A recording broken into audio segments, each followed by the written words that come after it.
Pride and Prejudice by Jane Austen. Chapter 3.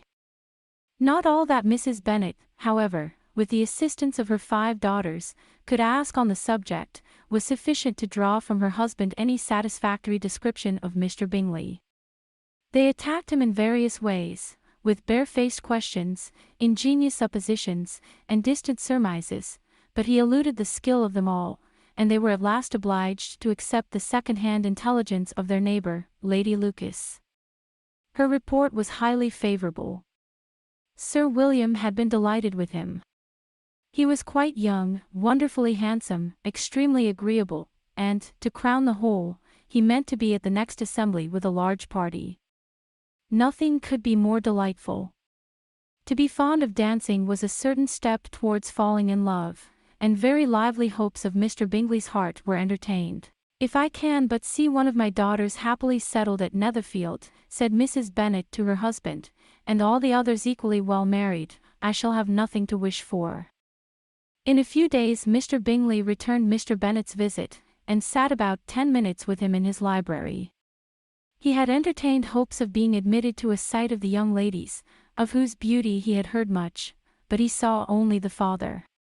The ladies were somewhat more fortunate, for they had the advantage of ascertaining from an upper window that he wore a blue coat and rode a black horse.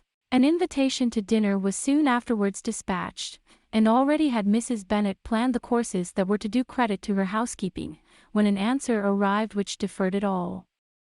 Mr. Bingley was obliged to be in town the following day, and consequently unable to accept the honour of their invitation, etc. Mrs. Bennet was quite disconcerted. She could not imagine what business he could have in town so soon after his arrival in Hertfordshire, and she began to fear that he might be always flying about from one place to another, and never settled at Netherfield as he ought to be. Lady Lucas quieted her fears a little by starting the idea of his being gone to London only to get a large party for the ball, and a report soon followed that Mr. Bingley was to bring 12 ladies and 7 gentlemen with him to the assembly. The girls grieved over such a number of ladies, but were comforted the day before the ball by hearing that instead of 12, he had brought only 6 with him from London, his 5 sisters and a cousin. And when the party entered the assembly room it consisted of only 5 altogether: Mr. Bingley, his 2 sisters, the husband of the eldest, and another young man. Mr. Bingley was good-looking and gentlemanlike, he had a pleasant countenance, and easy, unaffected manners. His sisters were fine women, with an air of decided fashion. His brother-in-law, Mr. Hurst, merely looked the gentleman, but his friend Mr. Darcy soon drew the attention of the room by his fine, tall person, handsome features, noble mien, and the report which was in general circulation within 5 minutes after his entrance, of his having 10,000 a year. The gentlemen pronounced him to be a fine figure of a man, the ladies declared he was much handsomer than Mr. Bingley, and he was looked at with great admiration for about half the evening, till his manners gave a disgust which turned the tide of his popularity, for he was discovered to be proud, to be above his company, and above being pleased, and not all his large estate in Derbyshire could then save him from having a most forbidding, disagreeable countenance, and being unworthy to be compared with his friend. Mr. Bingley had soon made himself acquainted with all the principal people in the room.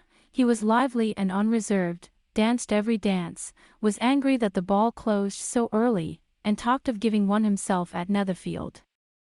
Such amiable qualities must speak for themselves. What a contrast between him and his friend! Mr. Darcy danced only once with Mrs. Hurst and once with Miss Bingley, declined being introduced to any other lady, and spent the rest of the evening in walking about the room, speaking occasionally to one of his own party. His character was decided. He was the proudest, most disagreeable man in the world, and everybody hoped that he would never come there again. Amongst the most violent against him was Mrs. Bennet, whose dislike of his general behaviour was sharpened into particular resentment by his having slighted one of her daughters. Elizabeth Bennet had been obliged, by the scarcity of gentlemen, to sit down for 2 dances, and during part of that time, Mr. Darcy had been standing near enough for her to overhear a conversation between him and Mr. Bingley, who came from the dance for a few minutes, to press his friend to join it. "Come, Darcy," said he, "I must have you dance." I hate to see you standing about by yourself in this stupid manner. You had much better dance. I certainly shall not. You know how I detest it, unless I am particularly acquainted with my partner. At such an assembly as this, it would be insupportable. Your sisters are engaged, and there is not another woman in the room whom it would not be a punishment to me to stand up with. I would not be so fastidious as you are, cried Bingley, for a kingdom. Upon my honor, I never met with so many pleasant girls in my life as I have this evening, and there are several of them you see uncommonly pretty. You are dancing with the only handsome girl in the room, said Mr. Darcy, looking at the eldest Miss Bennet. Oh! She is the most beautiful creature I ever beheld. But there is one of her sisters sitting down just behind you, who is very pretty, and I dare say very agreeable. Do let me ask my partner to introduce you. Which do you mean? And turning round, he looked for a moment at Elizabeth, till catching her eye, he withdrew his own and coldly said, She is tolerable, but not handsome enough to tempt me, and I am in no humour at present to give consequence to young ladies who are slighted by other men. You had better return to your partner and enjoy her smiles, for you are wasting your time with me. Mr. Bingley followed his advice. Mr. Darcy walked off, and Elizabeth remained with no very cordial feelings towards him. She told the story, however, with great spirit among her friends, for she had a lively, playful disposition, which delighted in anything ridiculous. The evening altogether passed off pleasantly to the whole family. Mrs. Bennet had seen her eldest daughter much admired by the Netherfield party. Mr. Bingley had danced with her twice, and she had been distinguished by his sisters. Jane was as much gratified by this as her mother could be, though in a quieter way. Elizabeth felt Jane's pleasure. Mary had heard herself mentioned to Miss Bingley as the most accomplished girl in the neighbourhood, and Catherine and Lydia had been fortunate enough to be never without partners, which was all that they had yet learnt to care for at a ball. They returned, therefore, in good spirits to Longbourn, the village where they lived, and of which they were the principal inhabitants. They found Mr. Bennet still up. With a book he was regardless of time, and on the present occasion he had a good deal of curiosity as to the event of an evening which had raised such splendid expectations. He had rather hoped that all his wife's views on the stranger would be disappointed, but he soon found that he had a very different story to hear. Oh, my dear Mr. Bennet, as she entered the room, we have had a most delightful evening, a most excellent ball. I wish you had been there.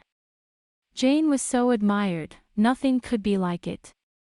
Everybody said how well she looked, and Mr. Bingley thought her quite beautiful, and danced with her twice. Only think of that, my dear, he actually danced with her twice, and she was the only creature in the room that he asked a second time.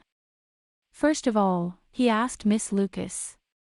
I was so vexed to see him stand up with her, but, however, he did not admire her at all, indeed, nobody can, you know, and he seemed quite struck with Jane as she was going down the dance. So he inquired who she was, and got introduced, and asked her for the two next. Then, the 2/3 he danced with Miss King, and the 2/4 with Maria Lucas, and the 2/5 with Jane again, and the 2/6 with Lizzie, and the Boulanger. If he had had any compassion for me, cried her husband impatiently, he would not have danced half so much. For God's sake, say no more of his partners. Oh, that he had sprained his ankle in the first dance. Oh! My dear, continued Mrs. Bennet, I am quite delighted with him. He is so excessively handsome. And his sisters are charming women. I never in my life saw anything more elegant than their dresses. I dare say the lace upon Mrs. Hurst's gown. Here she was interrupted again.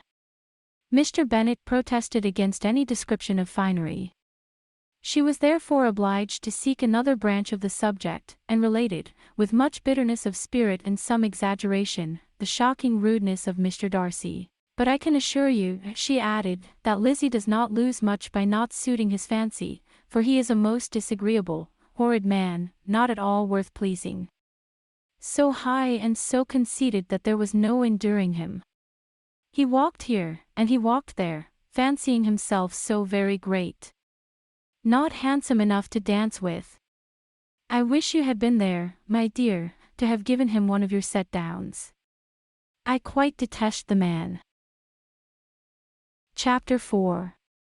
When Jane and Elizabeth were alone, the former, who had been cautious in her praise of Mr. Bingley before, expressed to her sister how very much she admired him. "He is just what a young man ought to be," said she, "sensible, good-humoured, lively, and I never saw such happy manners, so much ease, with such perfect good breeding." "He is also handsome," replied Elizabeth, "which a young man ought likewise to be, if he possibly can. His character is thereby complete. I was very much flattered by his asking me to dance a second time. I did not expect such a compliment. Did not you? I did for you. But that is one great difference between us. Compliments always take you by surprise, and me never. What could be more natural than his asking you again? He could not help seeing that you were about 5 times as pretty as every other woman in the room. No thanks to his gallantry for that. Well, he certainly is very agreeable, and I give you leave to like him. You have liked many a stupider person. Dear Lizzie. Oh. You are a great deal too apt, you know, to like people in general. You never see a fault in anybody. All the world are good and agreeable in your eyes. I never heard you speak ill of a human being in my life. I would wish not to be hasty in censuring anyone, but I always speak what I think. I know you do, and it is that which makes the wonder. With your good sense, to be so honestly blind to the follies and nonsense of others.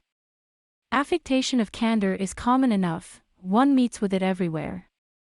But to be candid without ostentation or design, to take the good of everybody's character and make it still better, and say nothing of the bad, belongs to you alone. And so, you like this man's sisters, too, do you? Their manners are not equal to his. Certainly not, at first. But they are very pleasing women when you converse with them. Miss Bingley is to live with her brother, and keep his house, and I am much mistaken if we shall not find a very charming neighbour in her. Elizabeth listened in silence, but was not convinced. Their behaviour at the assembly had not been calculated to please in general, and with more quickness of observation and less pliancy of temper than her sister, and with a judgment too unassailed by any attention to herself, she was very little disposed to approve them. They were in fact very fine ladies, not deficient in good humour when they were pleased, nor in the power of being agreeable where they chose it, but proud and conceited. They were rather handsome, had been educated in one of the first private seminaries in town, had a fortune of £20,000, were in the habit of spending more than they ought, and of associating with people of rank, and were therefore in every respect entitled to think well of themselves, and meanly of others. They were of a respectable family in the north of England, a circumstance more deeply impressed on their memories than that their brother's fortune and their own had been acquired by trade. Mr. Bingley inherited property to the amount of nearly £100,000 from his father, who had intended to purchase an estate, but did not live to do it. Mr. Bingley intended it likewise, and sometimes made choice of his county, but as he was now provided with a good house and the liberty of a manor, it was doubtful to many of those who best knew the easiness of his temper, whether he might not spend the remainder of his days at Netherfield, and leave the next generation to purchase. His sisters were very anxious for his having an estate of his own, but though he was now established only as a tenant, Miss Bingley was by no means unwilling to preside at his table, nor was Mrs. Hurst, who had married a man of more fashion than fortune, less disposed to consider his house as her home when it suited her. Mr. Bingley had not been of age 2 years, when he was tempted by an accidental recommendation to look at Netherfield House. He did look at it, and into it for half an hour, was pleased with the situation and the principal rooms, satisfied with what the owner said in its praise, and took it immediately. Between him and Darcy there was a very steady friendship, in spite of great opposition of character. Bingley was endeared to Darcy by the easiness, openness, and ductility of his temper, though no disposition could offer a greater contrast to his own, and though with his own he never appeared dissatisfied. On the strength of Darcy's regard Bingley had the firmest reliance, and of his judgment the highest opinion. In understanding, Darcy was the superior. Bingley was by no means deficient, but Darcy was clever. He was at the same time haughty, reserved, and fastidious, and his manners, though well-bred, were not inviting. In that respect his friend had greatly the advantage. Bingley was sure of being liked wherever he appeared. Darcy was continually giving offence. The manner in which they spoke of the Meryton assembly was sufficiently characteristic. Bingley had never met with pleasanter people or prettier girls in his life. Everybody had been most kind and attentive to him. There had been no formality, no stiffness. He had soon felt acquainted with all the room, and as to Miss Bennet, he could not conceive an angel more beautiful.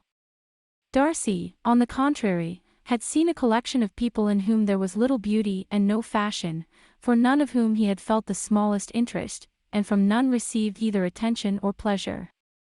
Miss Bennet he acknowledged to be pretty, but she smiled too much. Mrs. Hurst and her sister allowed it to be so, but still they admired her and liked her, and pronounced her to be a sweet girl, and one whom they should not object to know more of. Miss Bennet was therefore established as a sweet girl, and their brother felt authorized by such commendation to think of her as he chose.